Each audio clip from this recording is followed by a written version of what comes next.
উচ্চ মূল্যস্ফীতির এই সময়েও অর্থনৈতিক সংস্কারে সরকারের মনোযোগ নেই বলে মন্তব্য করেছেন শ্বেতপত্র প্রণয়ন কমিটির প্রধান দেবপ্রিয় ভট্টাচার্য।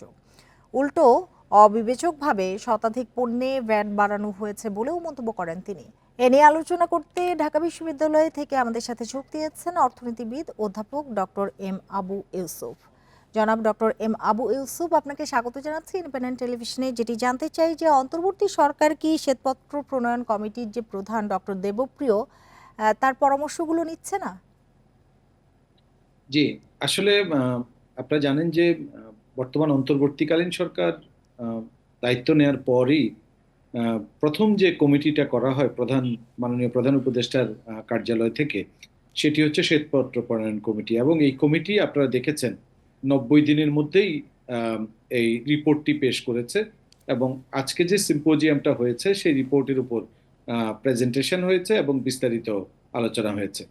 আসলে কমিটি তো তার রিপোর্ট দিয়েছে, স্টেট অফ দ্য ইকোনমি যেটাকে বলা হয়, সেই অর্থনৈতিক পরিস্থিতিটা কি, পূর্ববর্তী গভর্নমেন্ট থেকে বর্তমান অন্তর্বর্তী সরকার কি ইনহেরিট করেছে ইকোনমি, তার ন্যারেটিভটা আছে, প্লাস আজকের যে বিষয়টা আছে আগামী বাজেটে কি করা উচিত, বাজেট অ্যান্ড বিয়ন্ড, সামনে কি করা উচিত সে নিয়ে আজকে আলোচনা হয়েছে।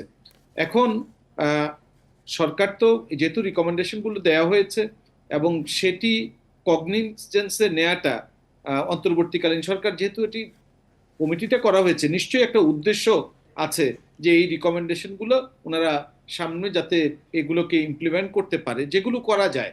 অর্থাৎ যেটুকু সময় আছে, কারণ এটি তো টাইম স্পেসিফিক বিষয়, তো অন্তর্বর্তীকালীন সরকার সেটা করতে আমরা আশা করছি করবে। কিন্তু এইগুলো তো খুব বেশি সময় এখনো যায়নি, মাত্র রিপোর্টটা পেশ হয়েছে, তো সেটাকে নিয়ে স্যার, বলতে অর্থনীতি আমি দেখেছি। শ্বেতপত্র করলো সরকার, তবে অর্থনৈতিক সংস্কারে কেন মনোযোগ নেই? জি, যেটি হচ্ছে যে যেমন আমি ডোমেস্টিক রেভিনিউ মোবিলাইজেশন নিয়ে কাজ করেছি, চ্যাপ্টার 6 যেটি আছে। তো সেখানে কিন্তু আমি যখন এনবিআর এর সাথে কথা বলেছি, এনবিআর কিন্তু বলছে যে আমরা শ্বেতপত্র যে প্রণয়ন কমিটির যে রিকমেন্ডেশন গুলো আছে, সেই রিকমেন্ডেশন গুলো ওনারা যে অ্যাডভাইজারি একটা কমিটি করেছে, তারা এগুলো আম, আমলে নিয়েছে এবং সেগুলো নিয়ে তারা কাজ করছে।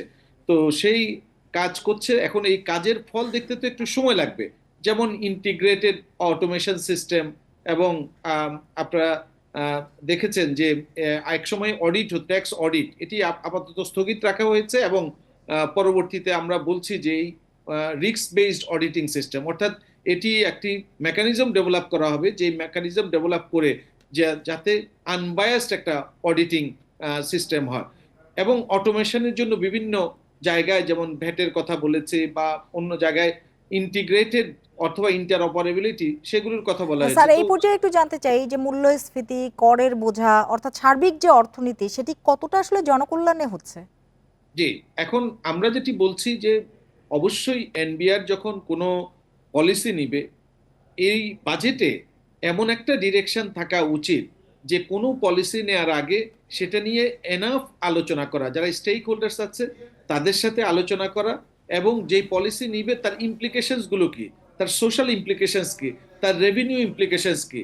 তাহলে এই যে যে প্রায় অনেকগুলো পণ্যের উপর যে ভ্যাট বাড়ানো হয়েছে, এবং পরবর্তীতে আমরা দেখলাম যখন এটার ফিডব্যাক আসলো, কিছু কিছু পণ্যের উপর কিন্তু সেটা আবার পূর্বের অবস্থায় ফিরে যাওয়া হয়েছে। কিন্তু এনবিআর এর উচিত ছিল এই আহ, যে বাড়ানোর আগে স্টেক হোল্ডার্সদের সাথে এনাফ কনসালটেশন করা, এবং যেগুলো, যদিও এনবিআর এর পক্ষ থেকে বলা হয়েছে যে পণ্যগুলো বাছাইয়ের ক্ষেত্রে সতর্কতা অবলম্বন করা হয়েছে, কিন্তু কিছু কিছু পণ্য আমরা দেখেছি, যেমন আমরা আহ, দেখলাম যে রেস্তোরাঁর উপর, অথবা আপনার আম, আহ, যে স্যার, সমস্ত। ছোট্ট করে একটু জানতে চাই যে অর্থনীতিতে কোনো ইতিবাচক ধারা ফিরিয়ে আনতে পারছে কি অন্তর্বর্তী সরকার?